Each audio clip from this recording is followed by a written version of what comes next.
కాంగ్రెస్ లో ఎమ్మెల్సీ తీన్మార్ మల్లన్న వ్యవహారం హీట్ పుట్టిస్తోంది. వరుస వివాదాలతో పార్టీని ఇరుకున పెడుతున్న మల్లన్నపై చర్యలు తీసుకునేందుకు పార్టీ సిద్ధమవుతోంది. ఈ క్రమంలో ఎమ్మెల్సీ మల్లన్నకు షోకాస్ నోటీస్ జారీ చేసింది కాంగ్రెస్ క్రమశిక్షణ కమిటీ. కాంగ్రెస్ ప్రభుత్వం చేపట్టిన కులగణన సర్వే నివేదికను మల్లన్న కాల్ చేయడాన్ని సీరియస్ గా తీసుకున్న పార్టీ దీనిపై వివరణ ఇవ్వాలని పేర్కొంది.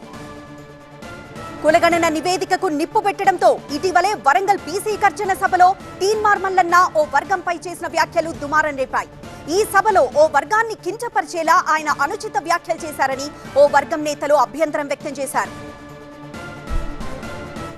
మహేష్ రెడ్డి అట బీసీలు ఎప్పుడు అని చెప్పి బీసీల మట అన్నట అయితే ఇలా 1,20,00,000 రూపాయలు మా సొమ్ము 1,20,000 కోట్ల రూపాయలు మా సొమ్ము మీరు దాక్కుంటా మా బీసీల మమ్మల్ని దొంగ మా సొమ్ము కదా ఇది. ఈ అంశాన్ని పలువురు నేతలు పార్టీ దృష్టికి తీసుకువెళ్లారు. తీన్మార్ మల్లన్న ఈ రకమైన వ్యాఖ్యలు చేయడం సరికాదని ఆయనపై పార్టీ చర్యలు తీసుకోవాలని కోరారు. పార్టీ లైన్ దాటి మాట్లాడితే చర్యలు ఉంటాయని మంత్రి ఉత్తమ్ తెలిపారు. పార్టీలోని నాయకులు ఎవరైనా క్రమశిక్షణకు కట్టుబడి ఉండాలన్నారు టీపీసీసీ చీఫ్ మహేష్ కుమార్ గౌడ్. క్రమశిక్షణ తప్పిన వారి విషయాన్ని పార్టీ క్రమశిక్షణ కమిటీ చూసుకుంటుందన్నారు. పార్టీ ఎమ్మెల్సీ అయినా పార్టీ ఎంపీ అయినా కాంగ్రెస్ పార్టీలో ఎంత చిన్నవాడైనా పెద్దవాడైనా క్రమశిక్షణకు లోబడే ఉండాలి. క్రమశిక్షణ తప్పినప్పుడు ఏం చేయాలో క్రమశిక్షణ కమిటీ చూసుకుంటుంది. ఎమ్మెల్సీ మల్లన్నపై డీజీపీ ఆఫీసులో ఫిర్యాదు చేశాయి రెడ్డి సంఘాలు. మెదక్ జిల్లా వ్యాప్తంగా పలు స్టేషన్లలో మల్లన్నపై ఫిర్యాదులు చేశారు. విద్వేషాలు రెచ్చగొడుతున్న మల్లన్నపై చర్యలు తీసుకోవాలని కోరారు. మొత్తానికి తీన్మార్ మల్లన్న వ్యవహారం కాంగ్రెస్ కు తలనొప్పిగా మారింది. పార్టీ ఇచ్చిన షోకాస్ నోటీస్ పై ఎమ్మెల్సీ మల్లన్న ఏ విధంగా స్పందిస్తారు? ఆయనపై పార్టీ ఏ రకమైన చర్యలు తీసుకుంటుందన్నది ఆసక్తి రేపుతోంది. మరింత సమాచారం మా ప్రతినిధి ప్రభాకర్ అడిగి తెలుసుకుందాం. ప్రభాకర్, ఒక వర్గంపై అనుచిత వ్యాఖ్యలు చేయడం, కులగణన పేపర్లను కాల్చివేయడం, దీనిపై షోకాస్ నోటీస్ అందుకున్న అతను మరి ఎలాంటి సమాధానం చెప్పబోతున్నారు? అలానే ఒకవేళ సంతృప్తికరమైన సమాధానం లేకపోతే పార్టీ తరఫు నుండి ఎలాంటి చర్యలు ఉండబోతున్నాయి? కాంగ్రెస్ పార్టీ చాలా ప్రతిష్టాత్మకంగా తీసుకున్న ప్రోగ్రాం కులగణనకు సంబంధించి కాంగ్రెస్ పార్టీ హైకమాండ్ రాహుల్ గాంధీతో పాటుగా కాంగ్రెస్ ముఖ్య నేతలందరూ తెలంగాణను ఒక ప్రామాణికంగా ఒక ఆదర్శంగా తీసుకోవాలని పార్లమెంట్లో కూడా రాహుల్ గాంధీ చెప్తున్న నేపథ్యంలో అదే కులగణనకు సంబంధించిన రిపోర్ట్ను తన లైవ్ ప్రోగ్రాంలో అతను కాల్చివేయడం, కులగణన పేపర్లకు నిప్పు పెట్టడంపై నిన్నటి నుంచి కూడా దీనిపైన కాంగ్రెస్ పార్టీలోనే పెద్ద ఎత్తున కూడా విమర్శలు వినిపిస్తున్నాయి. అటు నిన్న ఎమ్మెల్యే రెడ్డి అలాగే కుంభం అనిల్ కుమార్ రెడ్డి నిన్న స్పందిస్తే సాయంత్రానికి పొన్నం ప్రభాకర్ కూడా స్పందించారు. దీనిపైన రోడ్ మ్యాప్ లాంటి ఈ ప్రోగ్రామ్ని తక్కువ చేసి మాట్లాడడం, దీన్ని విమర్శించడం సరికాదు. దీనికి సంబంధించి ఏదైనా సలహాలు సూచనలు ఇస్తే కాంగ్రెస్ పార్టీ తీసుకోవడానికి సిద్ధంగా ఉంది అనేది. కాకపోతే అది ఇంకా చినికి గాలివానగా మారింది. ఈరోజు క్రమశిక్షణ కమిటీ చైర్మన్ చిన్నారెడ్డి షోకాజ్ నోటీసులు కూడా అందించారు. ఎవరైనా కాంగ్రెస్ పార్టీ లైన్లోనే మాట్లాడాలి, కాంగ్రెస్ పార్టీ లైన్కు లోబడి మాట్లాడాలి అంటూ కాంగ్రెస్ పార్టీ మంత్రులు నేతలు కూడా నిన్నటి నుంచి గొంతెత్తిన పరిస్థితి కనిపించింది. ఈరోజు తీన్మార్ మల్లన్నకు షోకాజ్ నోటీసులు జారీ చేశారు. దీనిపైన సరైన వివరణ ఇవ్వాలని చెప్పారు. పీసీసీ చీఫ్ మహేష్ కుమార్ గౌడ్ కూడా కాసేపటి క్రితమే ప్రెస్ మీట్ పెట్టారు. దాంట్లో బీసీ బిడ్డలను ట్రాప్ చేస్తున్నారు, కొన్ని పార్టీలు బీసీలను ట్రాప్ చేస్తూ వాళ్ళ వల్లో వేసుకోవడానికి ప్రయత్నం చేస్తున్నాయి. ఎమ్మెల్యే అయినా ఎంపీ అయినా ఎవరైనా కాంగ్రెస్ పార్టీ లైన్లోనే మాట్లాడాలి, లైన్ దాటి మాట్లాడితే చర్యలు తప్పవంటూ చెప్పారు. తీన్మార్ మల్లన్నకు అంత ఆసక్తి ఉంటే ఎస్కేఎస్ సర్వేలో ఇప్పటి వరకు బయట పెట్టలేదు టీఆర్ఎస్ పార్టీ. బీఆర్ఎస్ చాలా బీసీలకు సంబంధించి చాలా మోసాలు చేసింది కాబట్టి వెళ్ళి కేసీఆర్ ఇంటి దగ్గర ధర్నా చేసుకోవచ్చు అని కూడా చెప్పారు. సో మొత్తానికైతే కాంగ్రెస్ పార్టీ చాలా సీరియస్గా ఈ వ్యవహారాన్ని తీసుకుంది. మల్లన్న మంటలు ఇంకా కాంగ్రెస్ పార్టీలో ఆరట్లేదు అని చెప్పాలి. దీనికి సంబంధించి సరైన వివరణ ఇవ్వకపోతే అవసరమైతే సస్పెన్షన్ వరకు కూడా వెళ్తామనేది కాంగ్రెస్ పార్టీ నేతలు చెప్తున్న పరిస్థితి కనిపిస్తుంది. సో ఓవరాల్గా ఇష్యూని అయితే చాలా సీరియస్గా తీసుకుందని చెప్పాలి. భక్తుల మనోభావాలే ముఖ్యం, తిరుమల పవిత్రతే లక్ష్యమంటూ పలు కీలక నిర్ణయాలు తీసుకుంటూ ముందుకెళ్తున్న టీటీడీ తాజాగా మరో నిర్ణయం తీసుకుంది. కొండపై అన్యమత ఉద్యోగులపై చర్యలు ప్రారంభించింది. ఏకంగా 18 మంది అన్యమత ఉద్యోగులను గుర్తించి వారికి మెమోలు ఇవ్వడం ఇప్పుడు హాట్ టాపిక్ గా మారింది. కొంతమంది అన్యమత ఉద్యోగులు తిరుమల పవిత్రను దెబ్బతీస్తున్నారంటోంది టీటీడీ. గత ఏడాది నవంబర్ 18న నిర్ణయించిన తీర్మానం ప్రకారం హిందూ మత సంప్రదాయాన్ని అనుసరిస్తామని ప్రమాణం చేసి ఉద్యోగం పొందిన కొందరు అన్యమతాన్ని ప్రోత్సహిస్తున్నారంటూ చర్యలు ప్రారంభించింది.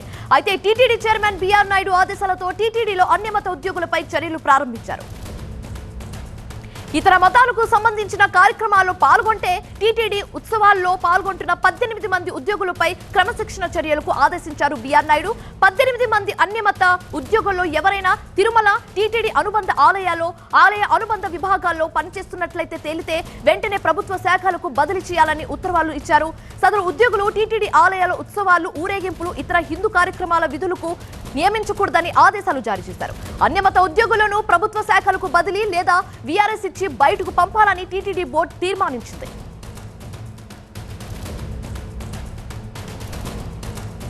ఇదే అంశానికి సంబంధించి తాజా సమాచారం మా కరెస్పాండెంట్ రాజు లైవ్ ద్వారా అందిస్తారు. రాజు చెప్పండి, మెమో ఇచ్చి వదిలేస్తారా, సస్పెండ్ చేస్తారా, నెక్స్ట్ స్టెప్ ఏమి ఉండొచ్చు?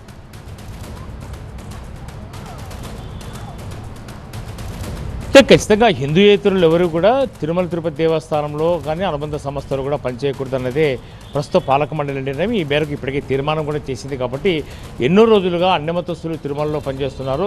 వాళ్ళపై అనేక రకాలుగా హిందూ సంఘాలు కూడా ఎప్పటి నుంచో వాదన వినిపిస్తున్నటువంటి పరిస్థితుల్లో పూర్తిగా ఇప్పుడేదో 18 మందికి అయితే ఇండివిజువల్స్గా అంటే ప్రతి ఒక్క వ్యక్తికి ఒక మెమోని అయితే జారీ చేశారు. కన్సల్ట్ హెచ్ఓడిస్ కూడా ఇప్పటికే మెమోలు జారీ చేశారంటే వీళ్ళు ఉత్సవాల్లో పాల్గొనడం కానీ లేదంటే టీటీడీకి సంబంధించినటువంటి ఆలయాలు లేదంటే ఇలాంటి అనుబంధ ఆలయాల్లో పనిచేయడం అనేది కరెక్ట్ కాదు. వీళ్ళని వెంటనే అక్కడి నుంచి విధుల నుంచి తప్పించి అక్కడ ఆల్టర్నేటివ్ అరేంజ్మెంట్ చేసుకోమని చెప్పేసి మెమోలో చాలా స్పష్టంగానే ఈఓ ఆదేశాలు జారీ చేశారు.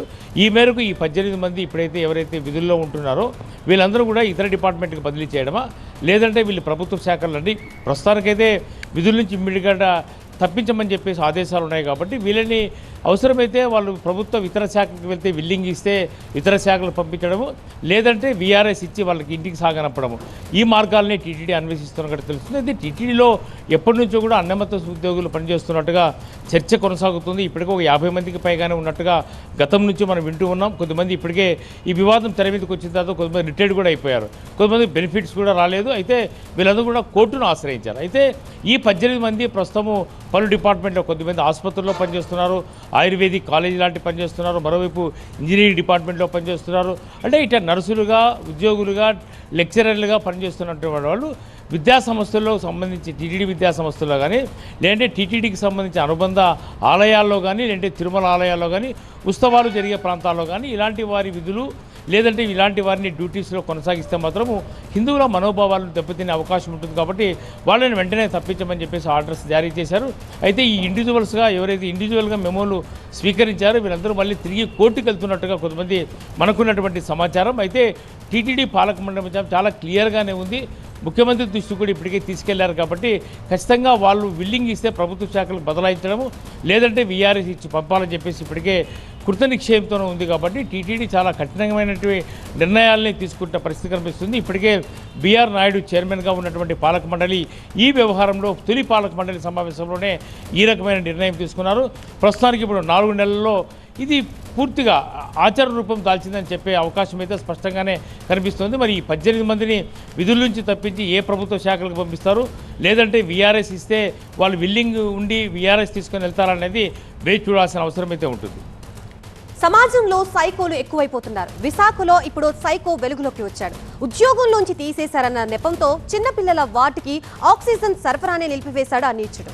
టైంకి సిబ్బంది అప్రమత్తం కాకుంటే అంతులేని విషాదం జరుగుండేది. ఇంతకీ ఆ దుర్మార్గుడి కథేంటి? ఘటనపై ప్రభుత్వం, పోలీసుల రియాక్షన్ ఏంటి? ప్రస్తుతం ఇదే అంశానికి సంబంధించి మనకి పూర్తి సమాచారం అందించడానికి నన్ను ఉద్యోగంలోంచి తీసేస్తారా? మీ అంతు తెలుస్తా. మీరెలా ఉద్యోగాలు వెలగబెడతారో చూస్తాను అంటూ దారుణానికి పథకం రచించాడు రౌడీ షీటర్ రాజు. మరో ఇద్దరితో కలిసి పక్కా ప్లాన్ ప్రకారం తాను పనిచేసిన విశాఖ కేజీహెచ్ ఆసుపత్రిలో చిన్నారుల వాటికి ఆక్సిజన్ కట్ చేశాడు. ఆక్సిజన్ అందక పిల్లలు చనిపోతే చాలా మంది ఉద్యోగాలు పోతాయి. అది చూసి సంబరాలు చేసుకోవాలనుకున్నాడు. కానీ తానొకటి తలిస్తే దైవం ఒకటి తలిచినట్లు సైకోగాడి చేష్టలను పసిగట్టిన ఆసుపత్రి యాజమాన్యం వెంటనే అలర్ట్ అయింది. 150 మంది చిన్నారులున్న వార్డును అప్రమత్తం చేసింది. ఎవ్వరికి ఏం కాకుండా మరో వార్డుకు తరలించి అతిపెద్ద ప్రమాదం నుంచి బయటపడేసింది. ఇక రంగంలోకి దిగిన పోలీసులు రౌడీ షీటర్ రాజుతో పాటు మరో 2 అదుపులోకి తీసుకున్నారు. గంజాయి మత్తుకు బానిస కావడంతో ఆసుపత్రి నుంచి రాజును సస్పెండ్ చేశారని, దీంతో వారిపై కక్ష పెంచుకున్న రాజు ఇలాంటి దారుణానికి ప్లాన్ చేశాడని చెబుతున్నారు. ఈ ముద్దాయిల కోసం ఎవరైతే పెద్దగాడి రాజు అలియాస్ రేపుల రాజు అంటారు, పొంటౌన్ పోలీస్ రౌడీ షీట్ కూడా ఉంది. మొన్నే జైలు నుంచి రిలీజ్ అయ్యారు. చంపాలనే ఉద్దేశంతో ఆయన వెళ్ళాడు. గతంలో కూడా చాలాసార్లు ఇలాగే చేశారు. ఈయన కేహెచ్లో వర్క్ చేసేవాడు. ఈయన చాలా చెడు పనులు, గంజాయి అలవాటు, మద్యం అలవాటు ఈయనకుంది. అందులో వీళ్ళు తీసేశారు కేహెచ్ నుంచి చాలా సంవత్సరాల క్రితం. దాన్ని మనసులో పెట్టుకొని ఈ ఆజ్ఞను ఆపిస్తే వారు చనిపోతే ఈ బ్యాడ్ నేమ్ వీళ్ళకి వస్తుంది, వీళ్ళు ఉద్యోగం తొలగిస్తారనే కక్షతో, ఇంటెన్షనల్ కక్షతో ఏం చేశారు. గతంలోనూ రాజు ఇలాంటి దారుణాలకు ప్లాన్ చేశాడని చెబుతున్నారు హాస్పిటల్ సూపరింటెండెంట్. పోలీసులు ఎన్నిసార్లు కౌన్సిలింగ్ ఇచ్చినా అతనిలో మార్పు రావట్లేదంటున్నారు. ఎన్ఐసి వార్డు స్టాఫ్ ఫోన్ చేసి ఇమ్మీడియట్గా సార్ కేజీహెచ్లో ఆక్సిజన్ సరఫరా మాకు సరిగ్గా రావట్లేదు వాటికి అని చెప్పడం అనేది జరిగింది. అక్కడికి వెళ్ళి మొత్తం వెరిఫై చేస్తే పీడియాట్రిక్ వార్డుకి వెళ్ళాల్సిన వాల్వ్ ఒకటి మనకు ఉంటుంది. ఆ వాల్వ్ని బ్లాక్ చేయడం అనేది జరిగింది. వీళ్ళు కేజీహెచ్ ఆసుపత్రిని త్వరలో సందర్శించి భద్రతా ఏర్పాట్లను సమీక్షిస్తామన్నారు హోంమంత్రి అనిత. రాష్ట్ర వ్యాప్తంగా గంజాయి నిర్మూలనకు కఠిన చర్యలు తీసుకుంటున్నట్లు తెలిపారు. ప్రభుత్వ, ప్రైవేట్ ఆసుపత్రుల్లో సీసీ కెమెరాలను ఏర్పాటు చేసి నిఘా పెంచుతున్నామన్న ఆమె ఇలాంటి ఘటనలు పునరావృతం కాకుండా జాగ్రత్తలు తీసుకుంటా అని స్పష్టం చేశారు. రౌడీ షీటర్ కూడా మనకి మ్యాక్సిమం అరెస్ట్ కూడా చేయడం జరిగింది. రౌడీ షీటర్ని కూడా అరెస్ట్ చేయడం జరిగింది. ఇప్పుడు ఈ గంజాయిని మ్యాక్సిమం అరికట్టడానికి మొత్తం అంతా మేము రిస్ట్రిక్ట్ చేసాం. మీకు తెలుసు, మొన్న రీసెంట్గా డీసీపీ గారు కూడా వచ్చి దగ్గర 35,000 కిలోల గంజాయిని కూడా మొన్న డిస్మాల్ చేశారు. ఇదే కాదండి, ఇంకా ఎక్కడ కూడా డ్రోన్స్ని ఏర్పాటు చేసుకొని ఈ డ్రోన్స్ ద్వారా కూడా కల్టివేషనే లేకుండా చేస్తున్నాం. అంటే మూలాల నుంచి మేము పైకి తీసుకొచ్చే ప్రయత్నం చేస్తున్నాం. డెఫినెట్గా నేను కేజీహెచ్ వాళ్ళతో, కలెక్టర్ గారితో కూడా కూర్చొని ఎంతవరకు సీసీ కెమెరాలు పనిచేస్తున్నాయి ఇవన్నీ కూడా నేను దగ్గరుండి పర్యవేక్షించుకున్నాను.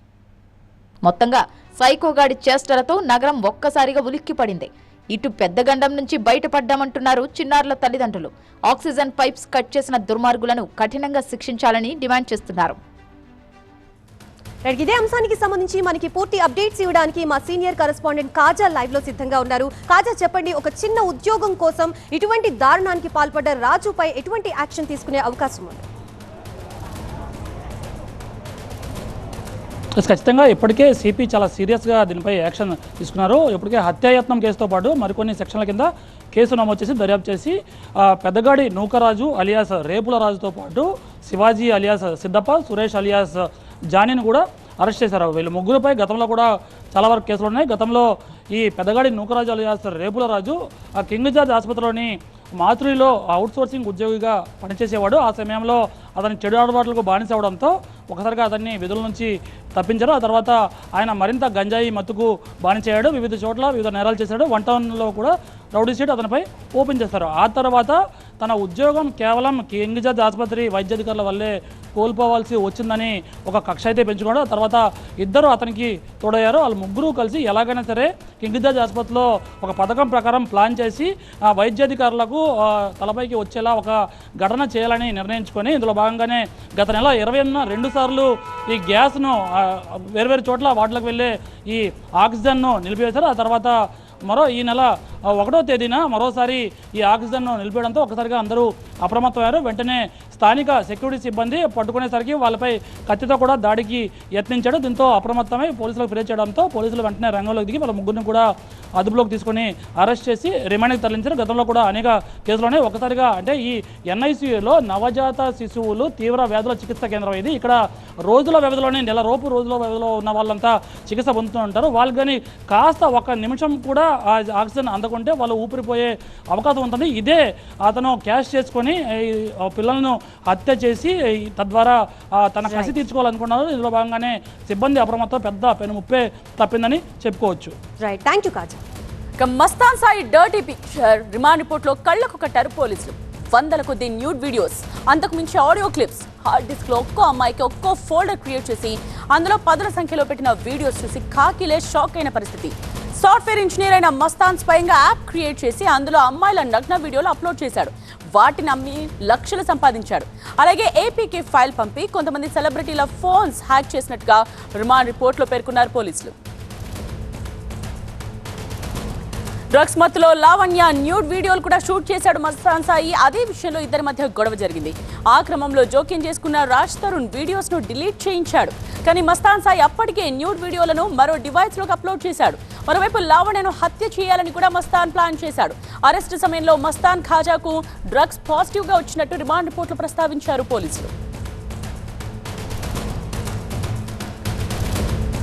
విషయానికి సంబంధించిన కంప్లీట్ డీటెయిల్స్ అందించడానికి ప్రిన్సిపల్ కరెస్పాండెంట్ ప్రణీత లైవ్ లోనే ఉన్నారు. ప్రణీత, ఈ కామ పిశాచి మస్తాన్ సాయి ఎపిసోడ్ లో పోలీసుల నెక్స్ట్ స్టెప్ ఎలా ఉండబోతోంది? అయితే పోలీసులు అతన్ని కస్టడీకి తీసుకొని విచారించబోతున్నారు. ఎందుకంటే కేవలం ఒకరు కాదు, ఇద్దరు కాదు, చాలామంది అమ్మాయిలకు సంబంధించినటువంటి ప్రైవేట్ వీడియోస్ని ఇతడు స్టోర్ చేసుకోవాల్సినటువంటి అవసరం ఏంటి, సో దాని ద్వారా ఏదైనా వెబ్సైట్కి ఇతను ఈ వీడియోస్ అన్నింటినీ కూడా అప్లోడ్ చేసి ఫైనాన్షియల్ ప్రాఫిట్ పొందుతున్నటువంటి దానిపైన కూడా పోలీసులు దర్యాప్తు చేయబోతున్నారు. దీంతోపాటు టెక్నికల్గా చాలా పాజిటివ్గా ఉన్నటువంటి మస్తాన్ సాయి గతంలో అతను బీటెక్ బ్యాక్గ్రౌండ్ ఉంది, ఆ తర్వాత సాఫ్ట్వేర్ డెవలపర్గా కూడా పనిచేశాడు. సో ఈ నాలెడ్జ్ని అంతా కూడా తను ఈ తరహా బ్యాడ్ వేలో ఉపయోగిస్తున్నాడు. సో ఏపీకే ఫైల్స్ని తనకు కావాల్సినటువంటి వారికి పంపించి వాళ్ళ ఫోన్స్ని హ్యాక్ చేసేందుకు ఈ ఫైల్స్ని సెంట్రిక్గా చేసుకొని ఈ ఫైల్స్ని వాళ్ళు ఓపెన్ చేయగానే వాళ్ళ ఫోన్ని తన ఆధీనంలోకి తీసుకునే విధంగా కూడా కొన్ని సాఫ్ట్వేర్స్ని సైతం ఇతర ఫోన్లలోకి వైరస్ రూపంలో పంపించి ఇతను హ్యాక్ చేస్తూ వచ్చాడు. సో వారి ఫోన్లలో ఉన్నటువంటి ప్రైవేట్ ఫొటోస్ కానీ వీడియోస్ని కానీ వాటన్నిటినీ కూడా స్టోర్ చేసుకున్నాడు హార్డ్ డిస్క్లలో. సో ఇప్పుడు కేవలం పోలీసులు 2 హార్డ్ డిస్క్లను కూడా ఇప్పటివరకు స్వాధీనం చేసుకున్నారు. సో ఈ రెండింటినీ కూడా ఫోరెన్సిక్ ల్యాబ్కి పంపించారు. ఆ రిపోర్ట్ వచ్చిన తర్వాత ఫర్దర్గా మస్తాన్ సాయి పైన పోలీసులు నెక్స్ట్ సెక్షన్స్ ఇంకొక కేసు ఏమైనా పెడతారా, లేదంటే ఇదే కేసులో అతని మీద సెక్షన్స్ని ఆల్టర్ చేసి మరింత కఠినటువంటి శిక్ష పడే విధంగా చేస్తారా చూడాల్సి ఉంది. ప్రజెంట్ ఆయన్ని రిమాండ్కి తరలించారు. ప్రజెంట్ జైల్లో అయితే మస్తాన్ సాయి ఉన్నాడు. సో ఫర్దర్గా ఆయనని కస్టడీ తీసుకునేందుకు కూడా పోలీసులు ప్రయత్నిస్తున్నారు. రైట్ ప్రణీత, ఇది 5 at 5 బ్రేక్ తరువాత Shivani will continue with story gate. చూస్తూనే ఉండండి TV9.